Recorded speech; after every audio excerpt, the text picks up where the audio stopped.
Testing, 1, 2, testing. Hi everyone, welcome to our webinar. Our first talk is going to be on amblyopia. My name is Dr. Devin Singh. And I'm Dr. Alex Kabiri. It's great to be here with everyone, and we're looking forward to a great talk. If you're having any difficulty hearing us or trouble viewing our slides, please mention so in the group chat.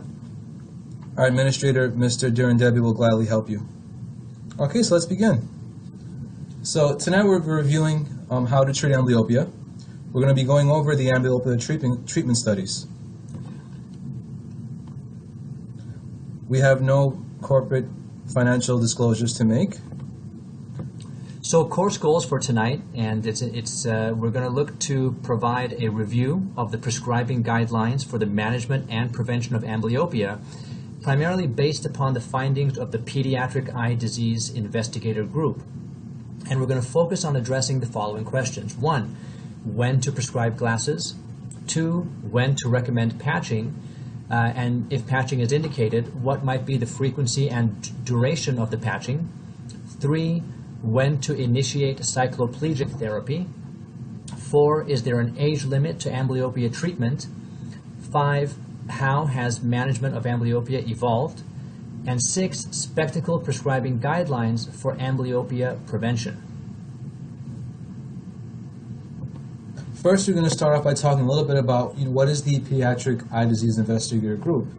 It was a collaborative network of a multi-center research sites dedicated to examining strabismus, amblyopia, and a range of pediatric eye disorders. But the focus of this talk will be on their work with amblyopia. The group was formed in 1997, was funded by the National Eye Institute, and over the past 20 years, they have done numerous studies on amblyopia, including the correction of myopia evaluation trials, or the COMET studies, and also strabismus. So, amblyopia is so important because many of us are seeing children, and even if you're not seeing children, then you're still seeing adults, some of whom have had strabismus surgery, some of whom have an amblyopic eye, but if they're a new patient to you, their refraction could look normal because they might have had some corrective procedure, whether it's laser surgery or maybe they had cataract surgery, and they have no significant anisometropia between the two eyes, and yet there's an underlying amblyopic component that still has them having reduced vision up to that day. Right, and it helps to understand, the prescribing guidelines for amblyopia. So when you come across these adult patients, you have an idea of how much of this amblyopia was missed years ago. Sure. So what is amblyopia? I think the layperson understanding is kind of, I have a lazy eye or a weak eye, or that's my bad eye. It's just always been that way. But, we can give a better definition than that. We can say it's a group of conditions where best corrected visual acuity is less than 20/20 in the absence of any structural ocular defects or disease. And disease could be ocular disease. It could be congenital eye anomalies, as we reviewed 2 weeks ago. It could also be some sort of neuro issue as well that has been present as well. Onset is before age 8. Now, so, the highlight of this point we're trying to make here also is that amblyopia is a diagnosis of exclusion. So when you're dealing with children under the age of 8 with reduced vision, it's important that you want to rule out other etiology as well before coming to the conclusion that it's amblyopia. But assuming you've made the correct diagnosis, you'll also notice that in these children they'll have poor acuity. In addition to that, they'll have unsteady, inaccurate fixation, poor tracking, reduced contrast sensitivity, and inaccurate accommodation, in addition to perhaps spatial distortion and uncertainty. And it's important to keep this in mind when you're checking their acuity. Oftentimes you may have to use single lines, single letters. They'll complain of reduced reading abilities in school. They may be a grade or 2 behind. When you're checking their acuity, the contrast can also play a role in what you're measuring as well. An interesting fact, too, is based on the visual acuity impairment study by the National Eye Institute, they found that amblyopia is actually the leading cause of monocular vision loss because that surpasses diabetic retinopathy, glaucoma, macular degeneration, and even cataracts. And I would say as well that is from a medical legal standpoint within eye care, ophthalmology and optometry, misdiagnosing somebody with amblyopia without documenting what significant amblyogenic factors are present, as well as the absence of structural ocular defects or other disease, can, and in many instances does, set people up for legal suits. Yeah, and you bring up a good point there also. When you're dealing with adults with amblyopia, and you do notice that they have decreased acuity when it comes to recommending, for example, surgical intervention because you're suspecting retinopathy or cataracts, even when treated, they'll still have that reduced contrast sensitivity, inaccurate accommodation. And later on, we're going to talk about when prescribing glasses for them, we're going to go over the potentially amblyogenic refractive errors. I'll just mention them quickly, and to me this is important enough that actually on the exam room, in the exam room, I keep a little note of amblyogenic refractive errors that I refer to just as a quick reminder for myself when I'm seeing a pediatric patient with less than 20/20 vision in one or both eyes. In terms of isoametropia, we're looking for cylinder astigmatism of greater than 2.5 diopters, hyperopia greater than 5 diopters, myopia greater than 8 diopters, anisometropia, astigmatism greater than 150, hyperopia greater than 1 diopter, myopia greater than 3 diopters. And don't worry, we're going to have a slide on that a little bit later.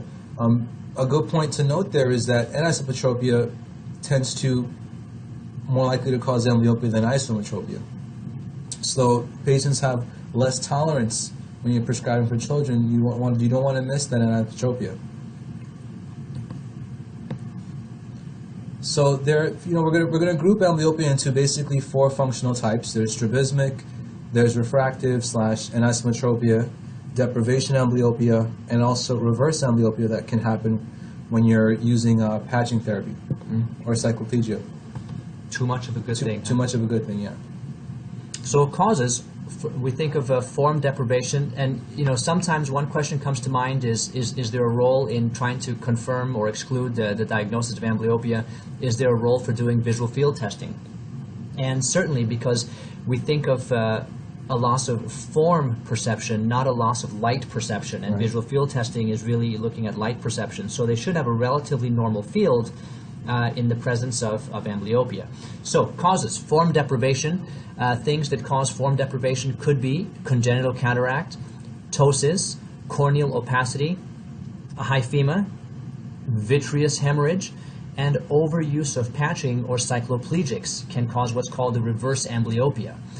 A constant unilateral strabismus is also something that can cause amblyopia, amblyogenic anisometropia, as we touched on early, and of course combinations of strabismus, refractive error, or really any of the above.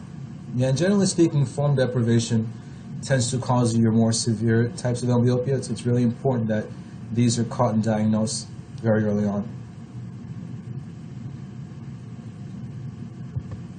And just to touch on that quickly, if I see, we see in our office kids 6 months and older, and one of the things that we'll do is we'll just quickly cover one eye and cover the other eye to see if the child resists occlusion to either eye. If they do resist occlusion to either eye, we want to start, if it's repeatable, we want to start digging a bit more deeply to see are there any amblyogenic factors and what might they be. Right. And you had mentioned, the caveat of using visual fields on kids with unilateral reduced acuity. One of the things we're looking for are things like optic atrophy, optic neuritis, which can be picked up on a visual field.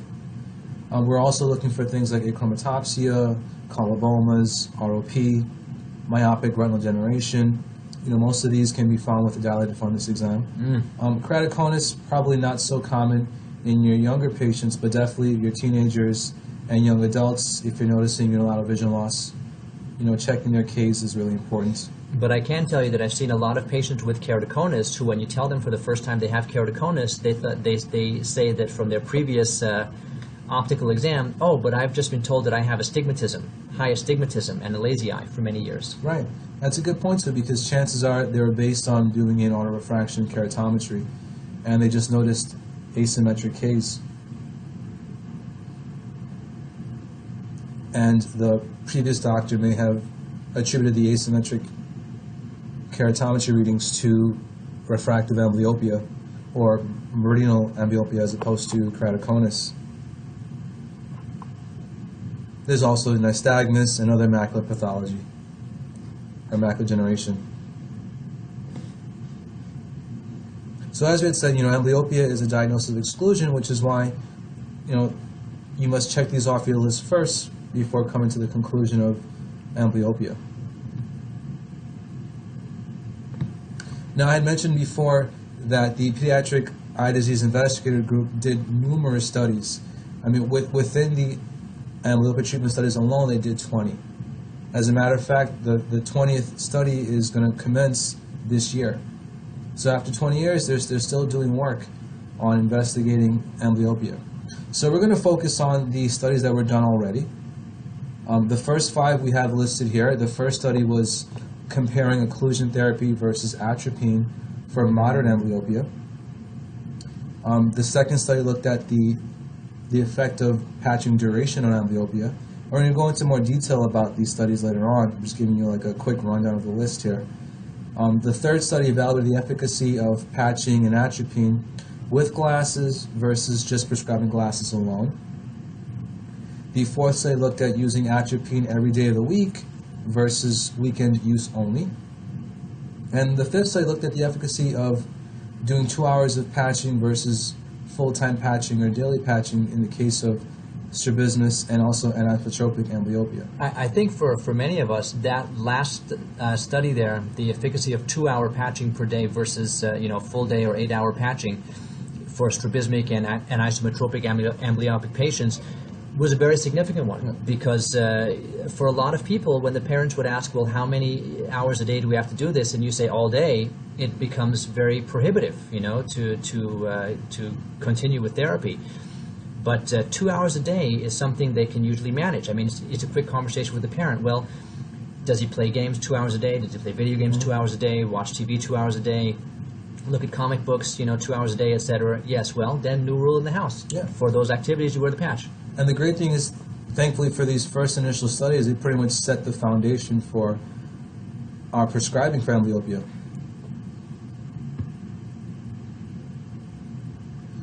Later studies also looked at the efficacy of occlusion therapy and also patching versus atropine in older children, and also later on in children who've been treated and diagnosed with amblyopia, the efficacy of using further occlusion or atropine for the residual amblyopia. Definitely.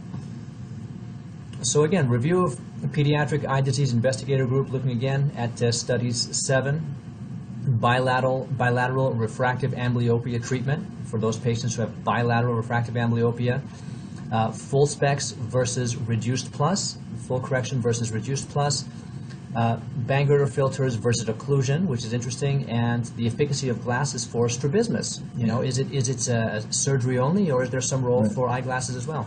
I know with this whole list of studies, your heads must be spinning already, trying to keep track of which is which. We're going to go over in more detail the results from these studies and how they impact. And the value of looking at the studies is before we continue on, with listing the studies, the value of looking at them for any of these conditions that we treat, whether it's amblyopia, glaucoma, or anything else, is there is a certain amount of common sense and just kind of experience and word of mouth, talking to other practitioners about how to manage certain conditions and what you might expect, and some percentage of the time those management strategies will work, and some percentage of the time they won't. How do you pick appropriate candidates for different management plans? Well, that's in part where the studies come in. They help you identify appropriate candidates for different management plans and give you confidence in being able to carry out a proper conversation with the patient or parent as to what percentage of improvement or to what percentage of the time do you see improvement by following this management plan, and at what time points. So it's not so open-ended. Right, and also with the next set of studies that we're going to look at also is with levodopa for residual amblyopia, and also nowadays more kids are using electronics, so naturally we're looking at whether incorporating video games with traditional reading compared to with patching alone, which is more efficacious. Now, before we go into the details of each study, why is treating amblyopia important? Well, a lot of it has to do with its prevalence. And the prevalence varies depending on the estimates you're looking at, because the criteria for defining amblyopia varies widely. Also because it's every doctor has their different approach to assessing acuity in children. According to the American Optometric Association, the approximate prevalence of amblyopia is about 2%. The vast majority of these cases are anisometropic and strabismic.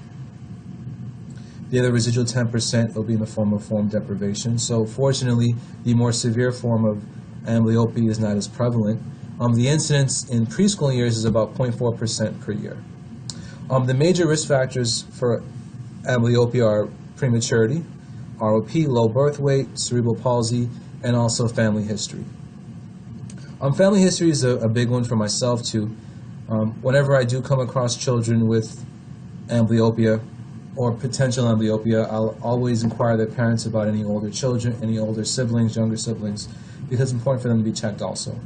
And vice versa, if I come across parents with significant anisometropia, I'll inquire about children. Sure, definitely. So, natural history of amblyopia.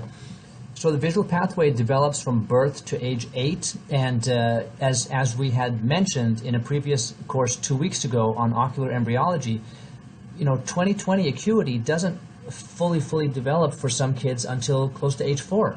Correct, yeah. So just because you see a 4-year-old with, let's say, 20/25 acuity doesn't mean, give up hope. Definitely watch them closely, but there's still processes and structures that are developing. Visual pathway develops from birth through age 8. The most rapid phase is during infancy. Refractive error, ocular misalignment, and form deprivation can and do potentially interfere with the visual system development until age 8. Untreated form deprivation during the first 3 to 6 months profoundly affect the visual system, and the onset of deprivation after this period offers better prognosis with treatment. Form deprivation can sometimes be unintentional. If we do prescribe a patch, I always tell the parent and the kid, but most importantly the parents, don't let them play with the patch as a toy, as they might cover their weaker eye, their amblyopic eye, and just play, but they're actually compounding the problem. So I really strongly discourage the parent from allowing that to happen. Right. And you brought up a good point earlier where it becomes difficult as a clinician to say whether, if you're treating a child between the age of 4 and say 8, and you're not sure whether this is true amblyopia or they're still in their developmental phase, when do you pull the trigger and decide to treat with glasses and patches? We're going to talk a little bit about later. Also, nowadays, I'll see a lot of kids who want to wear glasses. And it's good to warn parents not to let them wear the glasses of their siblings, because that can induce a form of form deprivation, or you're inducing anisometropia.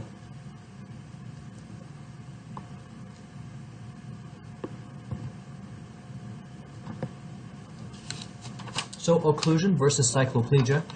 Here's an interesting one. Occlusion versus atropine. Is one better? Well, for moderate amblyopia, which is defined as visual acuity, best corrected visual acuity between 20/40 to 2100, similar improvement in vision was seen, which is about a 3-line improvement after 2 years. Participants in the study were aged 3 to 7. So that's good to know, because there's no great, you're not costing them any gains if you go with occlusion therapy, if that's more within your comfort zone, or if the patch is just something that the child won't wear and atropine is necessary. Well, again, you're not costing them any gains. All right, so me personally, I would usually start off with occlusion therapy and then suggest atropine as a second option if my concern or the parent's concern is non-compliance. And the nice thing here is the studies support that the equal efficacy in young kids. So I just want to put a quick question to the chat. Are most of the folks out there starting off with occlusion therapy, or is anybody going atropine first line? We'll give you guys a minute to answer. For myself, I'm right there with Dr. Singh. For myself, I do start with occlusion therapy as well as first line. One thing that I found with atropine, the few times that I've tried to prescribe it for patients, in only one instance was somebody able to easily get it. Some of the smaller pharmacies don't carry it. They'll call sometimes with a true or maybe half or not true story that they can't get it from their supplier. Can we change the drug? And then if we're going to change the drug, we're changing the amount of defocus and the outcome. So then we're back to patching. Yeah, plus another concern I have, and I'm sure other doctors too have, are the side effects of atropine also with overusage. You're worried about lethargy or delirium in kids, fatigue, light sensitivity.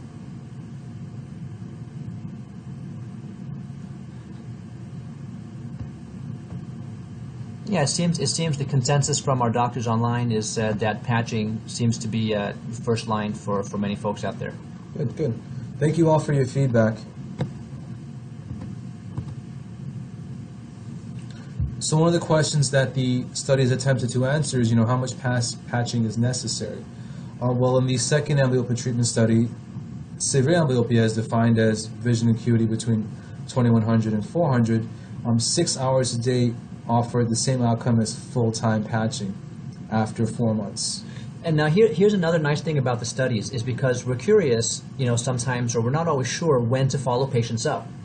So it's nice to look at when the study investigators followed up patients and what level of improvement they were looking for. Now we have a nice guideline.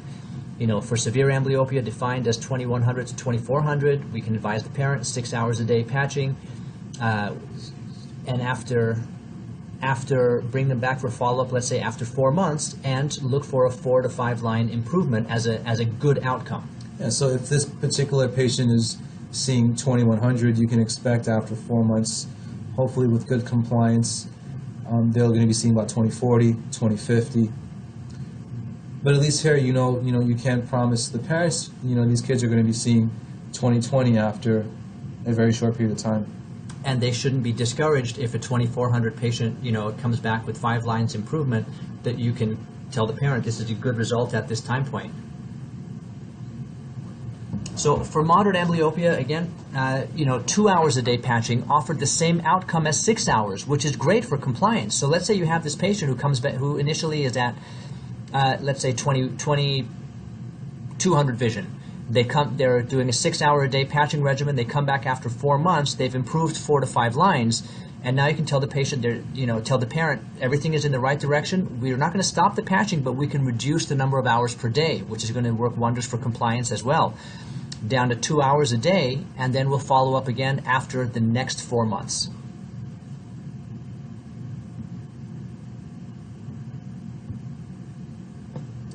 So atropine, adequate dosing. So daily dosing was compared with weekend therapy, and the outcomes were similar, giving 2 to 3 lines of improvement after 4 months. And again, it's just like, let's say, with a lot of the medications that we use. Many of us, when we were in school, initially learned about medications that were given 4 times a day, and then the newer drugs that come out now, they have maybe increased ocular surface contact time or better drug concentration in the AC. And then you end up with medicines that were used 3 times a day, then twice a day, medications even that are used once a day, and here we're seeing that, and that works wonders for compliance. So similarly, instead of having to do a daily atropine regimen, a weekend atropine regimen was as effective in terms of visual improvement, which is great. Always we want to keep in mind the potential side effects of atropine use. Less frequent dosage is good news as the side effect profile it goes down with less dosing. It's good to always know whatever we prescribe, whether it's atropine in the case of an amblyopic patient or any other medication for any other condition.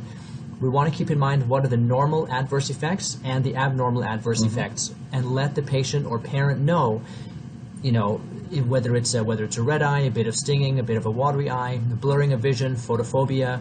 When they look at the child, just seeing a big, wide, dilated pupil. These are the normal effects of the medication.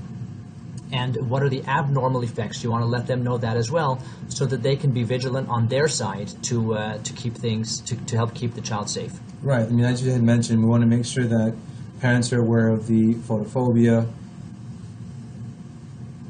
dilated pupil.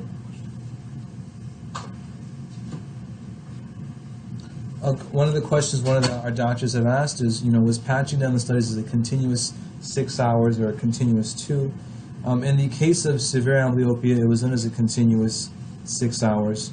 Although I would think in real world, to ask parents to commit their child to sitting for 6 straight hours with a patch on, it's probably not going to happen. So I would advise parents that, it's okay to break it up. Sure. And then just monitor the patients to see if they're lagging behind in the expected improvement in vision. And then and here's where maybe we could say that for the severe amblyope, to get that 6-hour effect, or that 6+ hour effect, maybe atropine is good for that severe amblyopia early on. And then as they improve 4 to 5 lines at that 4-month follow-up, and you see that they're now a moderate amblyopia and they only need 2 hours of patching instead of atropine, then you can switch them to a patch. Correct. When we prescribe, we get in trouble for 2 things, right? If we do not actively do the right thing, or if we do the wrong thing. So again, knowing and counseling people on the normal and adverse effects of the drug is doing the right thing. Not doing so is certainly doing the wrong thing, and that can open you up for problems.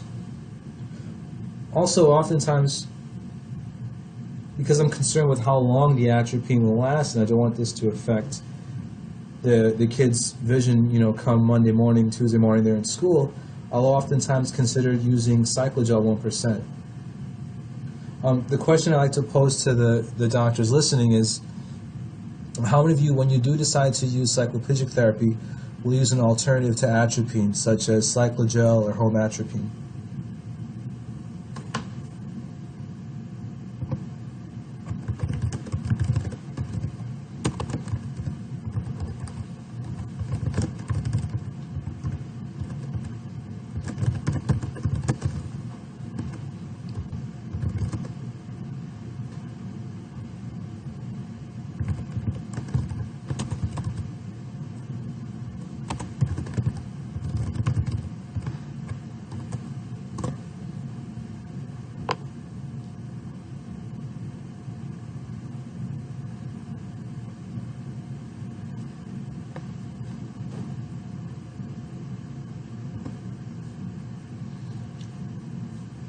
Yeah, I agree. I oftentimes too will find pharmacies don't have home atropine available, so I'll typically use Cyclogel first, and then use atropine as my secondary option.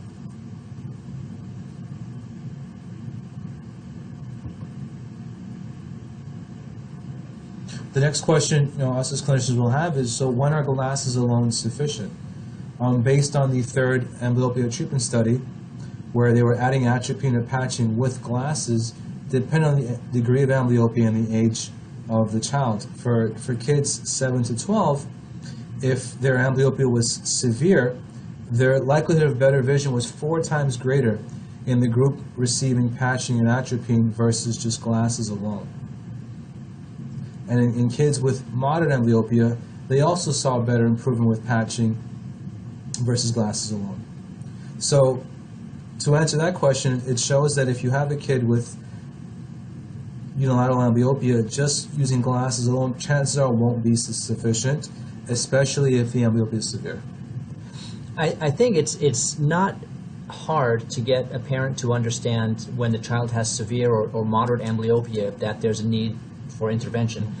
But for that mild amblyopia, that 20, 25 minus in one eye, that 20, 30 plus in one eye, and they're sharp 20/20 uncorrected in the other eye, trying to get them to understand that there's value in addressing this problem and to stick with therapy is a little bit tougher. Right. Even if the therapy is just, let's say, glasses alone, it's tough sometimes. Yeah, but at least with based on the studies, you feel confident that it's okay to consider patching or cycloplegia very early on, even on the first day you prescribe glasses, because you can suspect that chances are when they come back in 6 weeks or 2 months later, there won't be an improvement in vision in the amblyopic eye, although they've gotten glasses. And parents will then ask, you prescribe my child glasses, they're not seeing me better. And particularly with your teenagers, over 12 years old, we see that glasses alone, they found no improvement.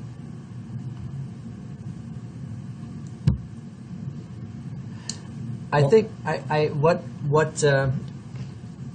one question just came in. If in the case of mild amblyopia, do we still recommend patching, or are glasses sufficient? I think there's a bit of variability there. Some folks with glasses alone, if it's very mild, with glasses alone, they can come back and have good improvement. At a few months down the line, they can have maybe a line of visual acuity improvement. Some more months down the line, maybe a year down the line, 20/20 in that eye. But for some other folks, especially if they don't use the glasses consistently, then sometimes no. Yeah. And the patching is very helpful as well. But I agree, with mild amblyopia, the 20/25, 20/30, you do have some leeway in whether you want to shoot for patching on the first visit or you want to wait and see. So in short, there's no hard and fast rule there, beyond staying on top of it and tailoring the therapy based upon the results you are or are not seeing. So what is the added benefit of patching? Well, during the glasses-only phase, after 30 weeks, in 27% of the glasses-alone cases, amblyopia resolved. In 77% of subjects, visual acuity improved by at least 2 lines, and when patching 2 hours a day was added, an additional line of improvement was found 5 weeks later. All right, so the answer to that question is, so if a parent asks you, so if we just do glasses alone early on, you can tell them, well, there's about a 25% chance that glasses alone will fix your child's problem. And with glasses alone, there's about a 75% chance that you're going to see improvement in vision of at least 2 lines. So that 2040 amblyopic patient may get down to 20/25. Then you patch them, bring them back a month plus later, yeah, and look for that last line. Yeah.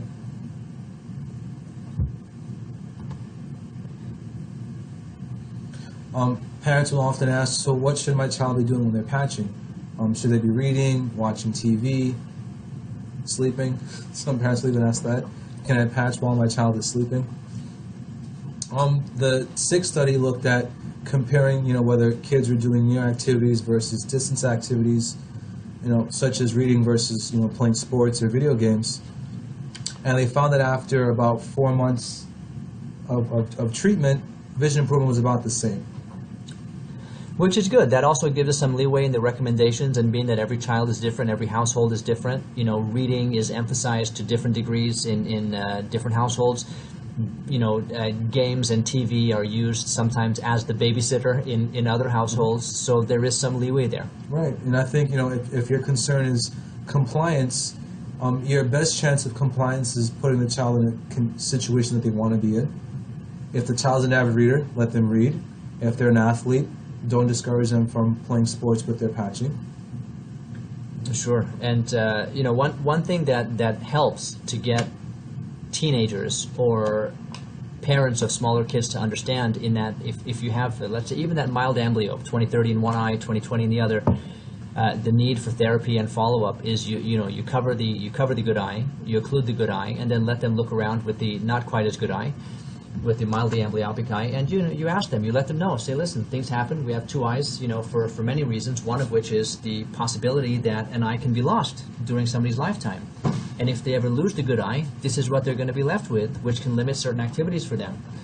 And then it kind of hits home, and you're maybe more likely to get some better compliance.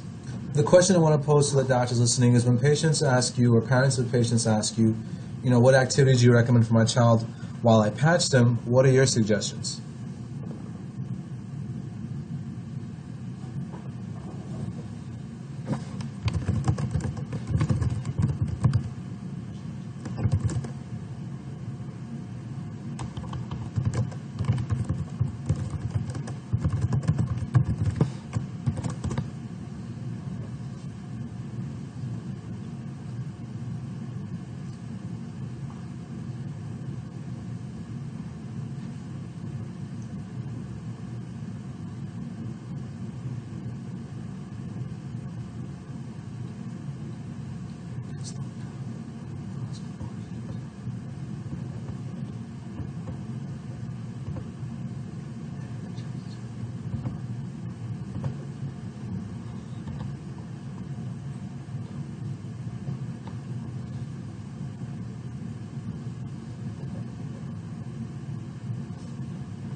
We've gotten some great feedback from you all. Thank you. Some of our doctors recommend near activities such as coloring, string beads.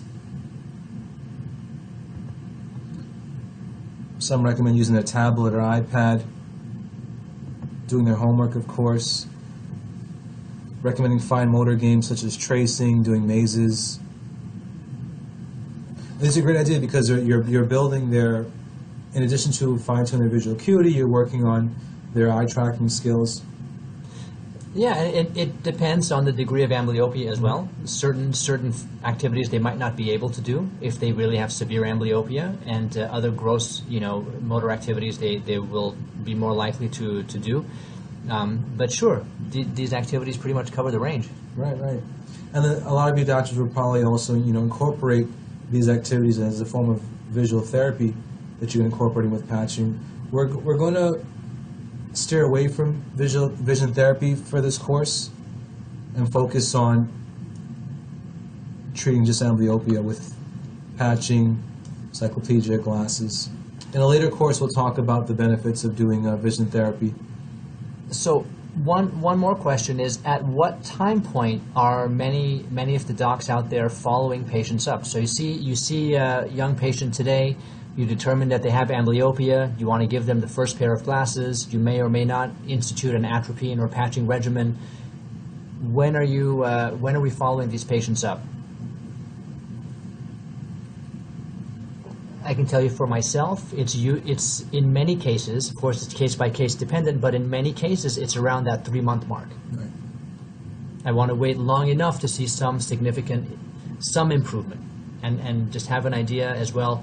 Are they compliant with the follow-up? Are they compliant with the regimen? Did they even make the glasses? I want to have a chance to. I mean, if they come to the follow-up visit without the glasses, then that's already a flag. Yeah, I think so. I think, doing as early as 2 to 3 months or as long as 4 to 6 months out, depending on the degree of amblyopia and your concern for compliance, these are good time frames. But I think, by and large, most of us agree that you're not going to see these patients back in a year or 2 years, or when their vision plan approves another pair of glasses.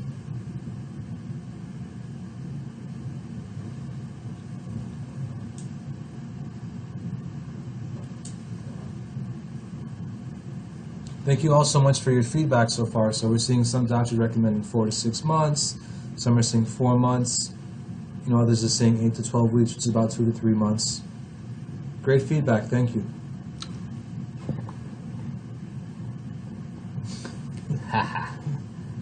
Yeah, everything seems to be within that 2 to 6 month, and it all makes sense. Arguments could be made for closer to 2 or closer to 6, depending on what the case is. So sure.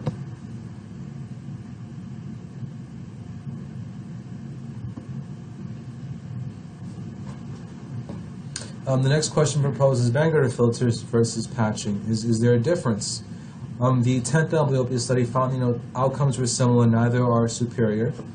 However, there are some consideration. With Bangerter filters, you've got prisms that are placed on the back of the glasses to effectively blur the vision from their sound eye.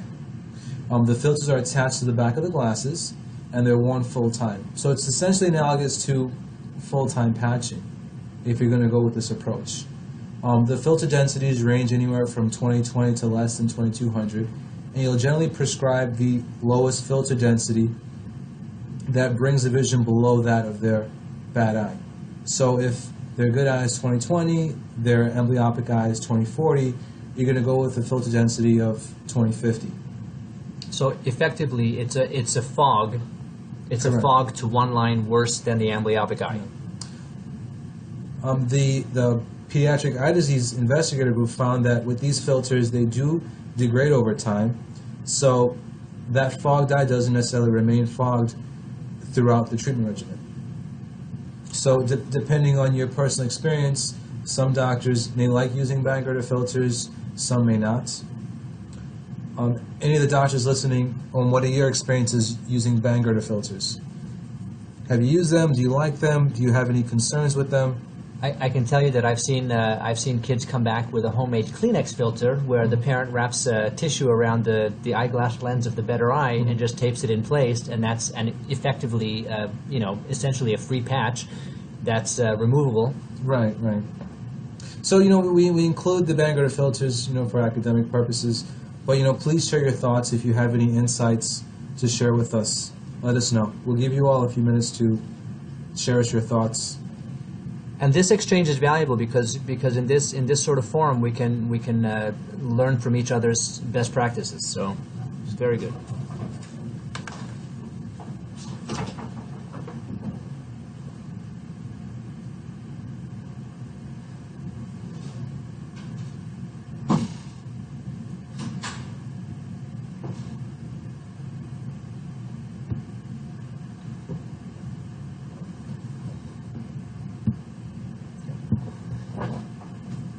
So, combining atropine or patching for residual amblyopia.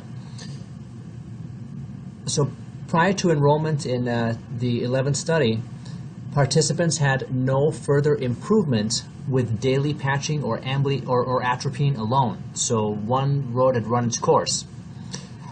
Comparing intensive combined atropine, daily dosing, versus weekend therapy alone, as we had touched on earlier, these folks went all the way daily, with 6 hours of patching therapy versus weaning off therapy. Visual acuity improvement of 0.5 lines was equal in both groups, and combining both regimens did not seem worth it in terms of was there a significant improvement in vision in combined approach versus one approach or the other? No. And for ourselves, I don't think that we've ever approached it that way and said let's combine both for a better result. The Dig Rush study.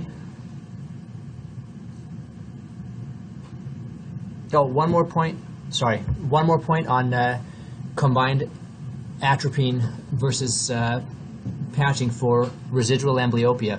It is important, again, also in the beginning of confirming of making the diagnosis of amblyopia, as we said in the beginning, it's a diagnosis of exclusion. So we're really looking to see, are there any structural anomalies in the eye? Are there any developmental anomalies or other diseases present?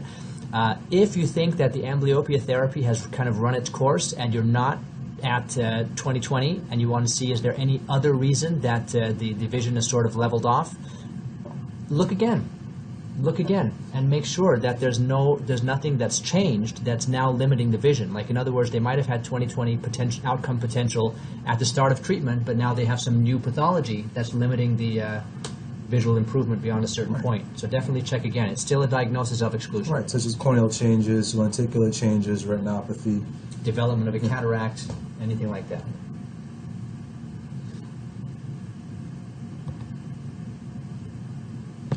The Dig Rush study is going to start this March. Dig Rush is a game that incorporates 3D glasses, stereoscopic glasses, where each eye sees a different image on the screen, and this helps build binocular vision. So it's going to be really interesting to see the results of this upcoming study. As technology improves, it's great if we can incorporate it in clinical practice to help improve resolving their amblyopia and also treating their binocular vision. We've all seen in clinical practice, one of the best ways of maintaining that improved vision is by maintaining binocular vision. We'll see oftentimes in clinical practice that patients with poor stereo, they're at greater risk of regression.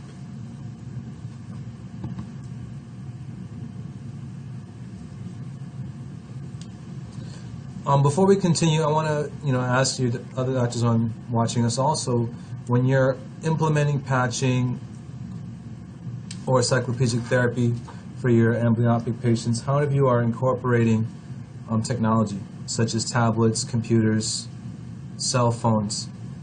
Any particular video games that you recommend to keep your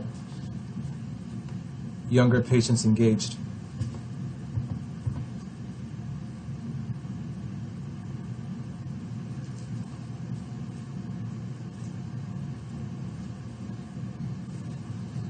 One question one of the doctors proposes a very good question.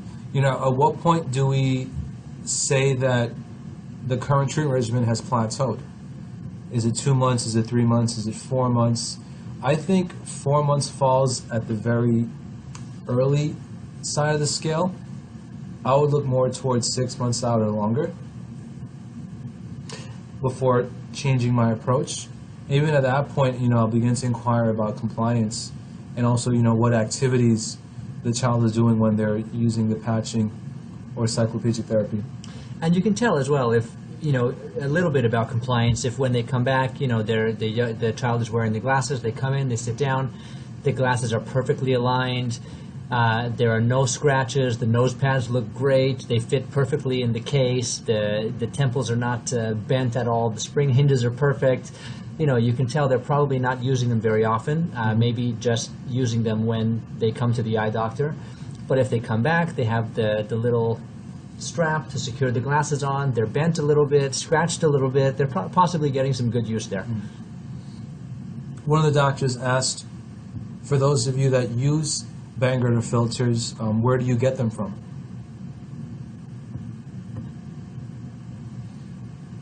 In our practice, we don't use them. Does anyone listening in online, you know, have any suggestions as to where we can acquire Bangerter filters to try them out? We try to limit the variables that we can, you know, there are only certain variables you can control, so try and limit the ones that you can't control, right? So of the ones that we cannot control is the extent to which the filter degrades over time. Right. Which makes it unpredictable what the fellow eye is doing, the eye that's looking through the filter. Is it still fogged at 1 diopter worse than the amblyopic eye? I'm sorry, 1 line worse than the amblyopic eye? Or is it, you know, now maybe 2 lines better than the amblyopic eye? Right, because your concern there, just like with full-time patching, is reverse amblyopia, right? Another question our doctors asked is, can we expect 20/20 vision from moderate amblyopia if the diagnosis is as early as age 5? I think so. Definitely by age 5, you know, children are able to see 20/20. If they're seeing 20/40, 20/50 prior to treatment, and the studies show that after 4 to 6 months we can expect about 4 lines of improvement, I think it's acceptable to expect them to see 20/20. You know, there are other things to, when you're thinking of amblyopia, there are other things to think of as well. Of course, we touched on, and we'll touch a bit more on strabismus as an etiology as well. And then when you think of strabismus and you know, ocular deviations, other things that we're not really going to get into within the scope of this talk come into play. Things like normal versus anomalous retinal correspondence, things like that. Can come into play as well, and then are you set up to test for those things appropriately? You know, if not, you know where to refer to for such testing, things like that. Also keep in mind too, you know, in addition to having reduced acuity, your amblyopic children, they'll also have reduced contrast, they'll have poor tracking. So that's going to play a role in when you're assessing the vision also. You may want to use single letters if you're not getting the 20/20. That's a very good point, Dr. Singh. That's one thing that I do as well, is if they have trouble reading the line, then it might be due to difficulty tracking. Then I'll switch to single letter and watch performance improve. Yeah, plenty of children, you know, they're in kindergarten, they're in preschool, they've got poor tracking, they skip letters, they skip words, they reverse letters. So then we're not just checking best corrected acuity, or we're checking as well ocular motor skills, yes, and that can contaminate the result. Oftentimes, too, is once I've prescribed them glasses at their follow-up visit, in addition to assessing acuity, I'll also check their stereo acuity as well.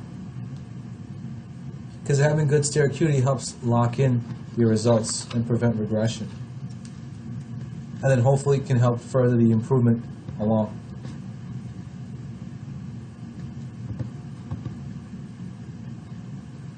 So now we're going to summarize, the lessons that we learned from the amblyopia treatment studies. Starting with patching, like we had said, with moderate amblyopia, where their acuity is 20/40 to 20/100, It usually responds well to 2 hours of occlusion therapy in the sound eye in young children ages 3 to 7 years old.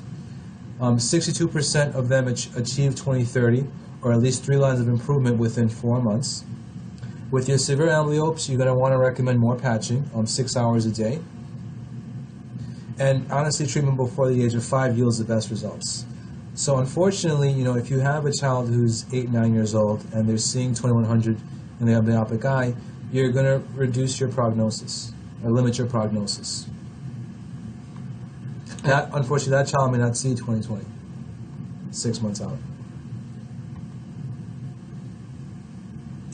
So looking at glasses, 77% of children with anisometropic amblyopia improved 2 or more lines within 15 weeks.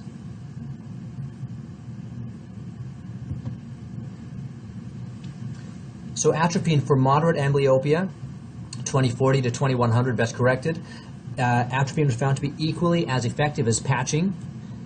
Weekend-only therapy is as effective as daily. And in terms of, if you run into a situation where you prescribe the atropine and then the pharmacy calls you back and says, I can't get it from my manufacturer, or for whatever reason it's a non-covered product, which has happened to us, and they say, there are alternatives, what would you like to prescribe? And, one pharmacist, mentioned to us Cycloplegia, home atropine, which we asked for and they said they weren't able to get. And then the pharmacist suggested tropicamide, which we felt wasn't appropriate for the purpose that that we wanted to use it for. So then we reverted back to patching.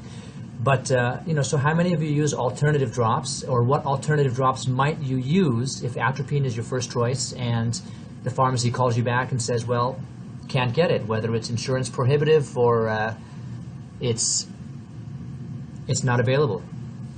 Yeah, my personal preference is using cyclophenolate, particularly with my older elementary school kids, because they have to worry about doing homework come Monday and Tuesday. They don't want that residual cycloplegia from the atropine.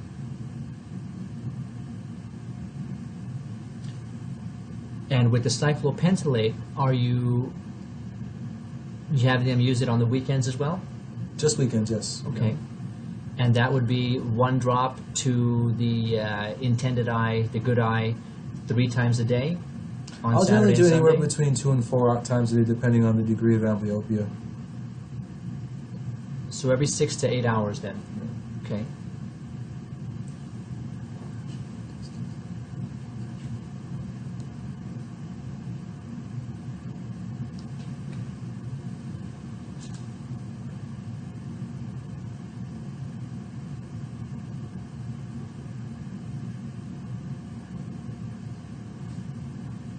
When using atropine, I'll generally recommend doing it, if it's a Sunday, I'll say Sunday morning, because applying it Sunday evening is going to blur their vision into the work week.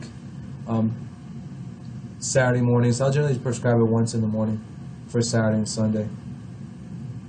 One of our doctors, brought up a good point with homatropine and scopolamine, that it's been discontinued.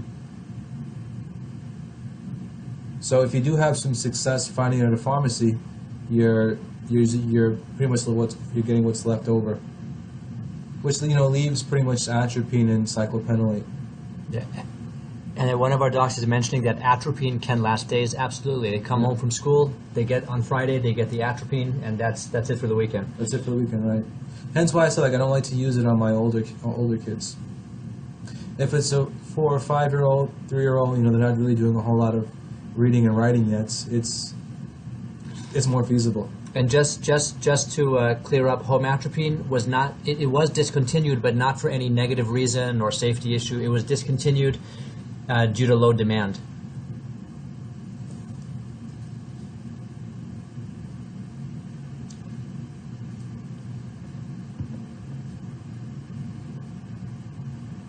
Now, another concern we have is the risk of recurrence. We can expect about 20% of patients can regress after stopping therapy. So once you've achieved 20/20, it's important to continue to follow up with these patients because of that risk of regression.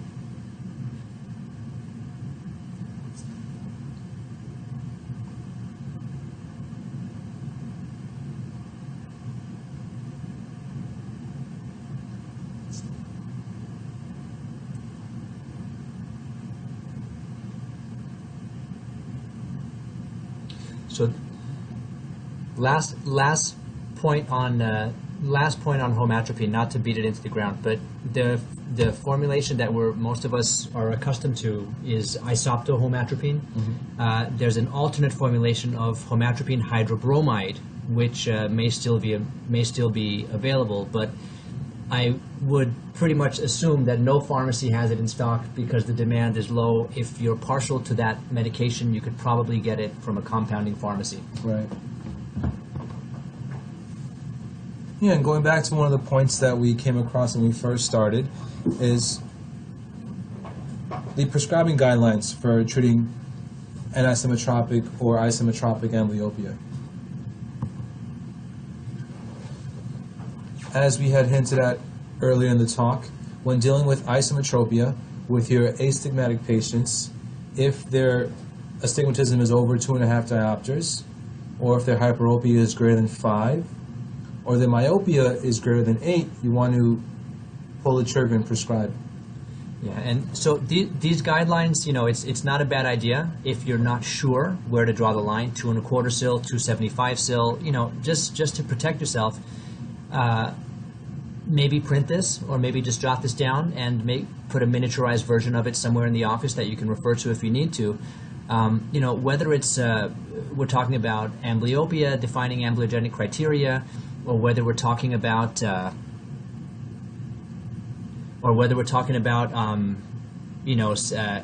ocular adverse effects of systemic medications, whatever it is. It's nice to look and see where the profession stands, right. And if the profession has taken a certain stand, whether it's the National Association has taken a certain stand, or if you look at the Academy of Ophthalmology has taken a certain stand, wherever it is, well, we should be aware of that. We should know what it is, and try and adhere to it, or if there's a reason we're deviating from it, at least make an intelligent note of why. Because if you end up in having to explain it to a jury of your peers or a group of your peers for any disciplinary reason, it'll be hard to have a leg to stand on if you weren't even aware of where the profession stood on condition X. Right. And if you notice on this slide here, the disparity between degrees of tolerable hyperopia versus myopia, kids are more susceptible to having uncorrected hyperopia, which is oftentimes why I'll generally do a cycloplegic refraction on all my young patients, comparing their refractions before and after, because missing small amounts of asymmetric hyperopia can be amblyopic. One of our doctors, brought up a good question, why is 0.1% atropine not available yet on the market for myopia control? It's a good question. I do know that, at least in our local area, there are compounding pharmacies that can create it for you. Yeah, it's good to ask find a compounding pharmacy and ask them about specific formulations you might be interested in, because more often than not, they can make them for you. Yeah. We just, on a side note, we are going to have an upcoming talk on myopia control. We're going to have a myopia control expert with us to go ahead and take a lot of these great questions and help put out some of the guidelines that we can work with in our day-to-day practice. Yeah, but you're correct though. In the myopia control studies, looking at 0.1% atropine was considered useful in slowing progression. Now going back to discussing, prescribing for anisometropia, we see here the tolerances are much lower. If the anisometropic astigmatism is 1.5 diopters, you should be prescribing. With hyperopia, even a single diopter of anisometropia can cause amblyopia. And why is that? Because with the less hyperopic eye, the child doesn't have to accommodate as much, and you have a diopter of blur left in the weaker eye, which can induce amblyopia. Sure. And then myopia, a difference of 3 diopters is amblyogenic.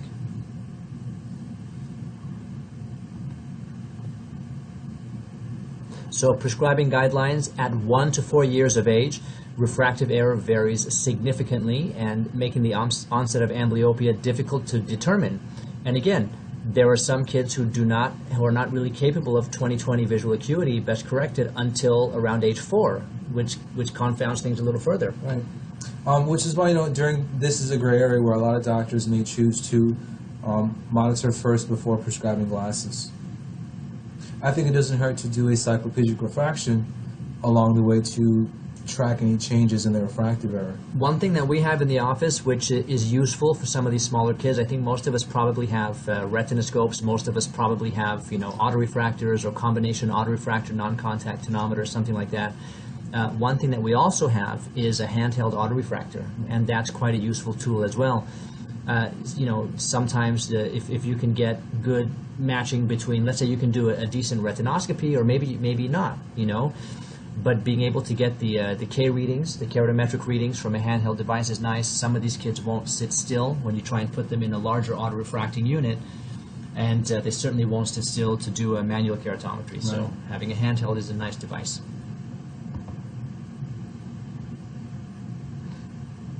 We're going to backtrack a little bit and talk a little bit more about form deprivation amblyopia.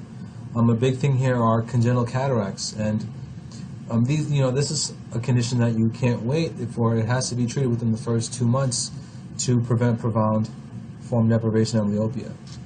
And unfortunately, with these children, their prognosis for binocular vision remains poor afterwards, and so their future follow-ups are really important if you're in a practice where you're seeing children this young.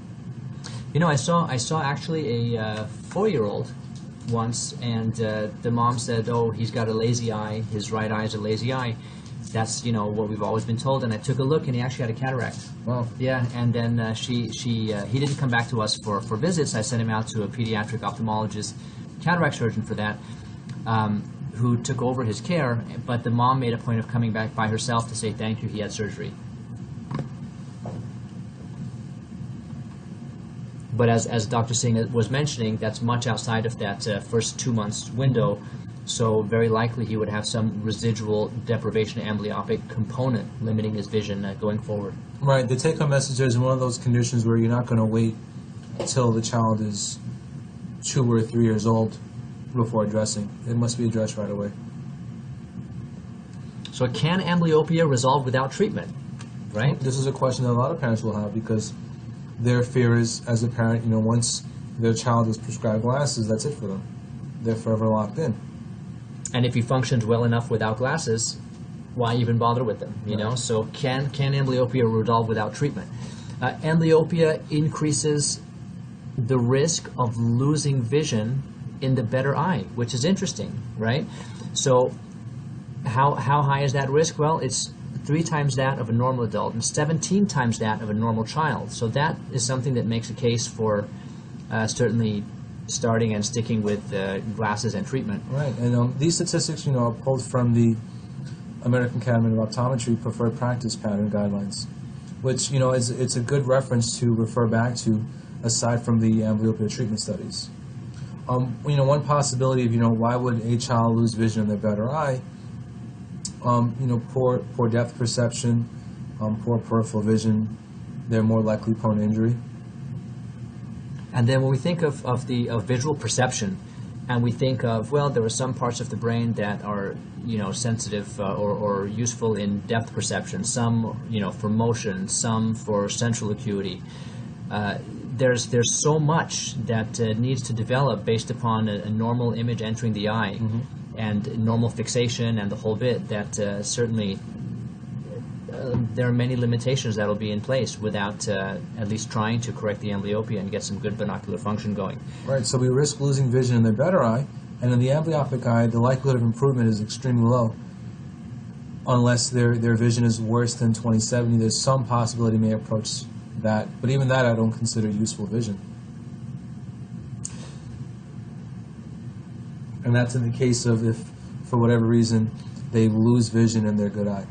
Which, if they lose vision in their good eye, that's kind of a default therapy, because now their good eye is either effectively fogged worse than the amblyopia eye, or occluded if they can't see, if they have some corneal scarring or they've lost the eye. So in effect, that is a sort of default therapy. Right, and the message here for parents is, yes, the amblyopia must be treated, and no, unfortunately, it won't resolve without treatment.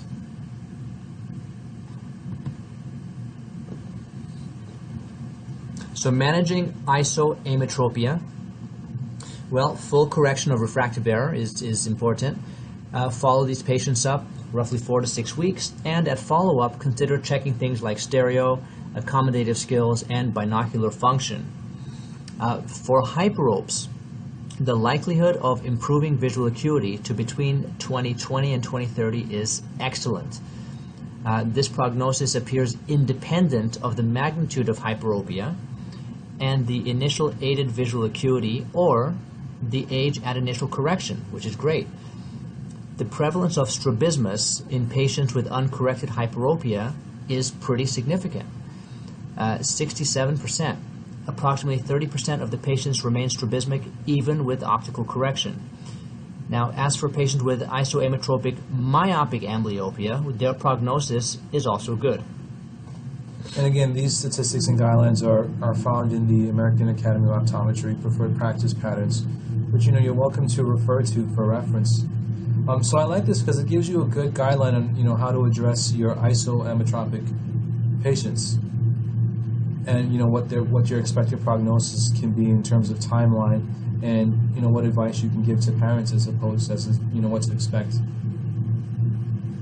Another important factor here too is that with your hyperopic isometropic patients, after you've addressed their visual acuity, you have to address their stereo acuity and also rule out minute strabismus. With your anisometropic patients, again, you want to aim for full correction of their refractive error. A question I want to throw out to those listening is, if you have any thoughts about incorporating contact lenses for these patients, or even your hyperopic patients, please leave your thoughts in the chat for us. At about 4 to 6 weeks, you're going to follow up and maybe consider patching or cycloplegia. You're also going to check stereo acuity, binocular function, and rule out suppression. So vision therapy may aid in reducing occlusion therapy time. And in cases of hyperopic and astigmatic anisometropic amblyopia, the chances of improving visual acuity to 20/40 or better are considered quite good, and reported success rates are high at 80 to 90%. The prognosis for myopic anisometropic amblyopia is fair at 55 to 80%. Post-treatment follow-up is critical to maintain treatment success to prevent regression after treatment. So we see here, this is where it sort of deviates from managing your hyperopic patients, is you can expect that you're not going to have complete resolution of your amblyopia with just glasses alone. That you may have to incorporate some type of vision therapy, whether it's in the form of occlusion therapy, patching, or more long-term vision therapy regimens. It's an interesting point, the idea of regression, because we've actually seen folks kids who've come to us as new patients, older kids, who had, I had glasses when I was little, but then I was told I didn't need them anymore. Well, they likely weren't told that. They were likely told that your vision's now improved in your weaker eye, and that's good. But what they heard or understood was, the glasses were to help me improve. Now I've improved, so I don't need the glasses anymore. That's a good point. So they misinterpreted their best acuity with resolution of their amblyopia. And plus, you know too that with myopes, they're more likely to progress in their myopia too, which can throw off the results you get from treating their amblyopia. In any event, your follow-up should be 2, 4, 6, and 12 months during your first year to track their improvement. And most recurrent amblyopia can be attributed to poor binocular function after normal acuity is achieved, and also because of non-compliant spec wear, which you've alluded to just now. So let me ask you guys this: has anybody seen a recurrence or a regression of amblyopia? Also, another question I want to pose to you all is, when you're treating isometropic or anisometropic amblyopia, how does your treatment plan contrast these guidelines?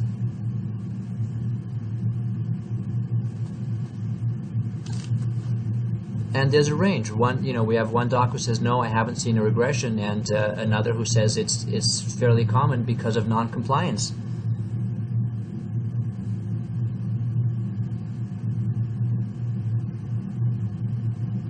And I think in our office, one thing that we're very diligent about, I'm sure everybody is, but one thing that we really try and set up our support staff and front desk staff for is the follow-up visits. Really, really, confirm and try and bring those folks back so we can keep them on course.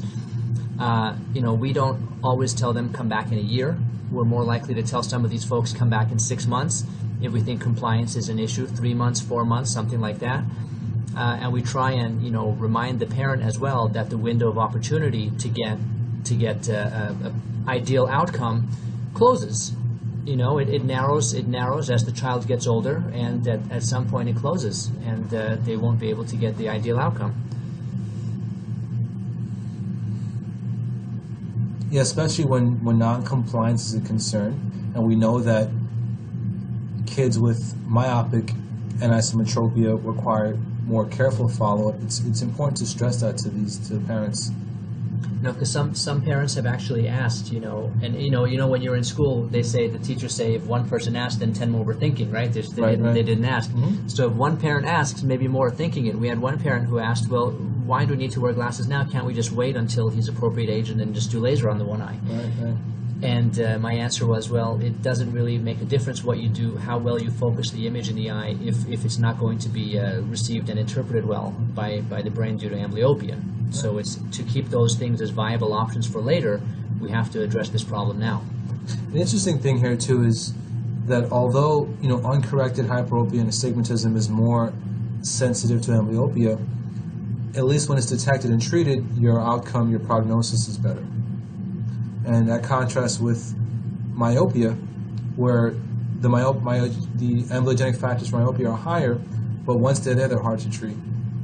And you don't know where you fit in this patient's panel of healthcare providers. They might have gone to the pediatric ophthalmologist. They might have gone to an optical shop. They might have gone to the kid's cousin's eye doctor, and now they're here to see you for another opinion.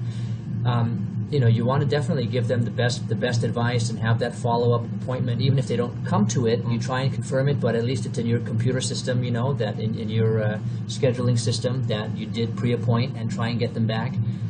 The order for eyeglasses was made, or at least the prescription was written, something, to try and get them back at the right time frame. And now lastly, when you're managing your strabismic amblyopes, it's best to address the amblyopia first, and then once the amblyopia has improved to the range of 20/40 to 20/60, a prognosis for binocular vision can be made. So this statement partly presumes that the patient is a pediatric patient, right? Now, what if you have a 45-year-old who comes to you and says, I've had a turned eye all my life, and it doesn't see very well, it never has, I just want to get it straightened out for cosmesis. We're not going to correct the amblyopia so much at that point, but we're going to address it. In other words, confirm that the reason that this eye is not seeing well, or that it's turned, is strabismic amblyopic eye. There's nothing else. In an eye turn, there's no pupillary involvement. The lid position is normal. There's nothing structurally wrong with the eye. There's no other disease present. Then by exclusion, we do a visual field. We try and get show that light perception is relatively normal in that eye, even though form perception is not, and try and by exclusion confirm the diagnosis of amblyopia. At that point, appropriate referral can be made to a strabismus surgeon to maybe consider straightening the eye. I've seen tons of adult strabismic patients who were not strabismic when they were young, but they developed it because of a vein occlusion, developed a retinal macular scar, and because of that poor perception of that eye, the eye begins to drift out to a strabismic position. One of the questions one of our doctors has is, what if the refractive error is really high and the child might accept the full prescription? Do we ever cut back on giving their full prescription? That's a good question. Sometimes I will do that if I'm concerned that their full prescription will cause difficulty with adapting at first. I might slowly increase the prescription, but I will plan on increasing it over time. And just let the parents know that this initial prescription is temporary, that over time we may have to increase their plus or increase the minus as the child adapts. And you have as a therapeutic pair of glasses as well, right? Let's say they have a a pair of glasses that they wear a couple of hours a day as therapy, where they have the full correction in one eye, which brings them up to a certain level of acuity, and then the correction in the better eye is set to where they see one line less than the amblyopic eye sees with its best correction, and that is their, let's say, patching or fogging, regimen for 2 hours a day. That they can have a therapeutic pair of glasses that they wear at home. Yeah. And I find too, the younger the kid is, the more likely they'll adapt. I mean, younger children tend to adapt very quickly to their spectral correction compared to young adults or adults. But yeah, so going back to, speaking of dealing with, strabismic amblyopes, you want to address the amblyopia first. In adults, you want to make sure it is amblyogenic in etiology, their strabismus. Once their vision is in the 20/40 to 20/60 range or moderate amblyopia, it's possible to attain useful binocular vision, at which point you'll consider patching or active vision therapy. And the effect of doing patching is usually seen within 3 to 4 months. With your constant strabismic patient or those with eccentric fixation, you're going to want to do more full-time patching and part-time occlusion for your intermittent strabismic patients. And you also want to consider their school and work schedule.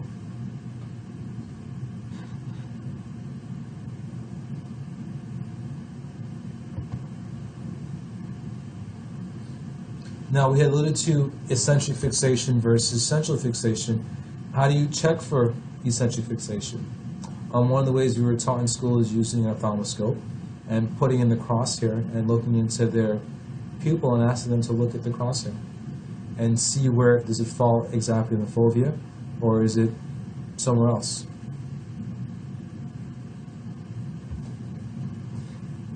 And what methods are the docs out there using to check for centric versus eccentric fixation? What are you doing maybe besides the direct ophthalmoscope crosshairs? What are you guys doing in the office?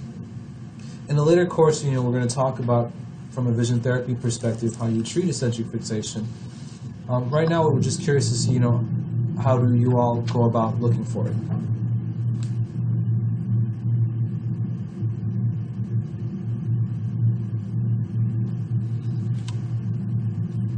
In a later course, we're going to talk about normal retinal correspondence, anomalous correspondence, and how that impacts their prognosis, either with vision therapy or if you're going to be considering strabismus surgery.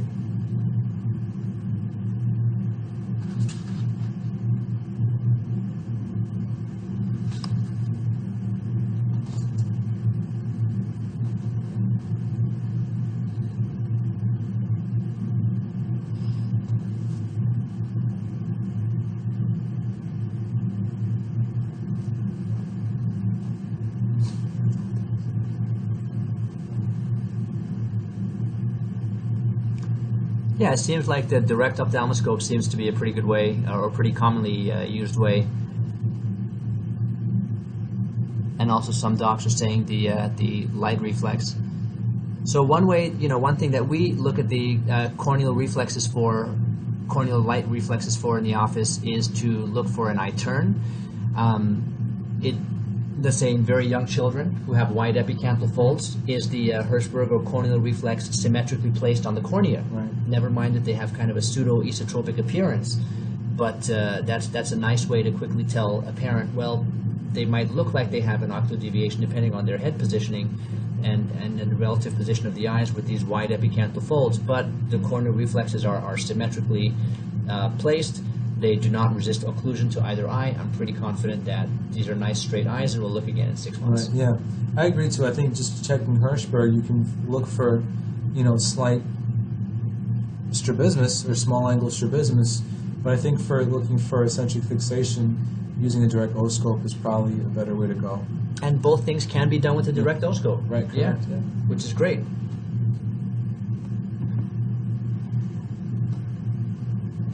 So managing strabismic amblyopia. The main key to managing strabismic amblyopia, as with all other conditions, again, is good patient compliance, and we can add to that a good understanding by the patient and or their caregiver of the condition. The prognosis is typically best associated with early diagnosis, early treatment, and central fixation. To check the course of their improvement, again, time-appropriate follow-ups are important. The length of treatment needed to achieve success is age-related, and on average, less time is needed for treatment of younger children. The treatment is longer for older children because by then they've often had some sort of compensatory mechanism kick in, such as eccentric fixation, which then lengthens the treatment time and reduces the prognosis somewhat for successful treatment of the amblyopia. For the patient who remains strabismic, there's a strong chance that the amblyopia will recur.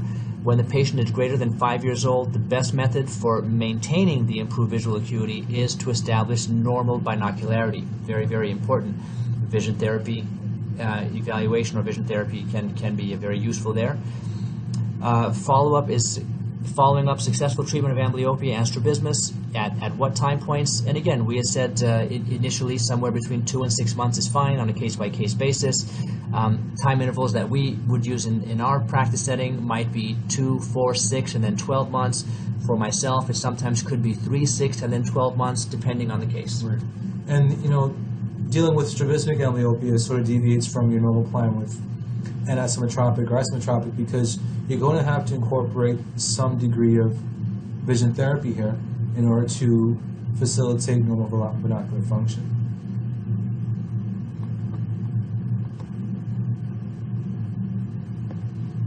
So the question I want to pose to those watching is, when do you suggest surgery for your strabismic patients?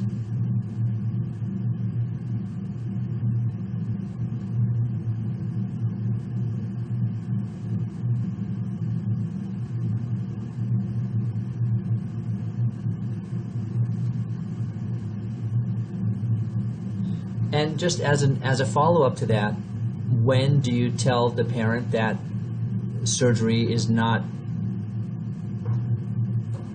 a good option?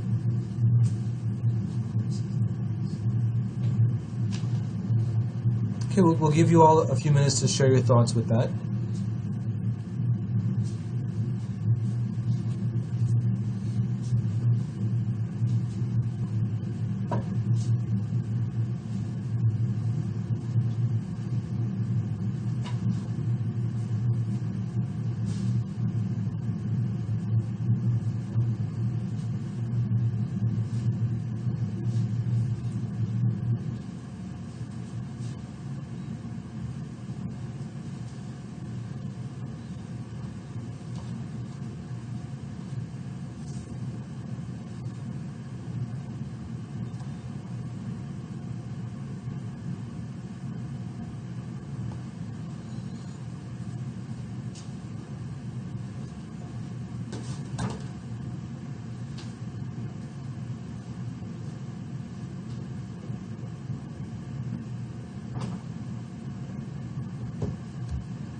We're going to give a minute or two more for some more answers to come in.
So it seems the general consensus is if not fully correctable with glasses or with other treatment modalities like vision therapy, then or if there's a real cosmetic concern, then referral would be made for surgery. I think one other thing to think about is diplopia. We think of a lot of these folks as suppressing, so not being diplopic, but later on in life, as the deviation can change, and if the degree of the deviation changes, now they can have some amount of diplopia, and if they become diplopic, then they're capable of simultaneous perception, and then before you can have good binocularity, you have to have simultaneous perception. If they're demonstrating that, then listen, let's go and see if we can get the two eyes aligned, then seeing the same thing the same way, and then build and develop some binocularity. Sure. Right. Yeah. And one good example is if you have a patient with a large angle esotropia, and you realize a lot of it is accommodative, and once you've fully corrected them with glasses, there's still a significant residual angle of esotropia. It's appropriate after you've tried vision therapy and you're not seeing any improvement to suggest having a consultation for surgery. And what do you guys out there think about, let's say, a comitant versus a non-comitant deviation? Might there be a difference in the recommendation there?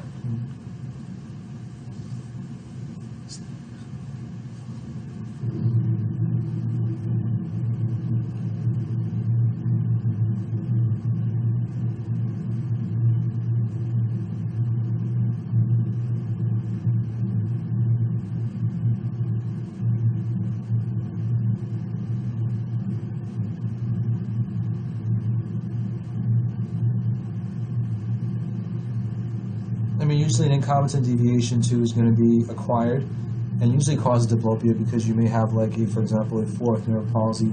So that's something you'll probably see in older patients. Very good, Doc. One of our docs said that's a different etiology altogether. Very good. Okay, we're at the end of this talk. I want to thank you all for listening, and you've been great with contributing to the chat. We're going to start the next talk in about 5 minutes. Until then, you're welcome to leave comments, questions, suggestions in the chat room, and we'll go over it together.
Okay, one of the doctors asked, about our thoughts with using sprays versus traditional drops for cycloplegic refractions. We definitely use it. There are tons of kids where we can't get a drop in the eye, so the spray does come in handy. Absolutely. Even if it's just for the first visit, as a way to sort of build trust, and then next time they might let you put a drop, and if not, well, we'll do the spray again, sure. Also, another doctor had asked a question in regards to, we had alluded to studies involving levodopa and amblyopia, and why was it looked at? And it's because, years ago they discovered that dopamine plays a role in retinal maturation and neurotransmitter maturation. And levodopa is the precursor for dopamine. So they were doing studies to see if levodopa helps with treating residual amblyopia, and unfortunately the studies were inconclusive. Thank you all for joining us on this talk. My name is Dr. Devin Singh. I'm Dr. Alex Kabiri. We're going to start our next talk in another 2 minutes. Please stick around and join us.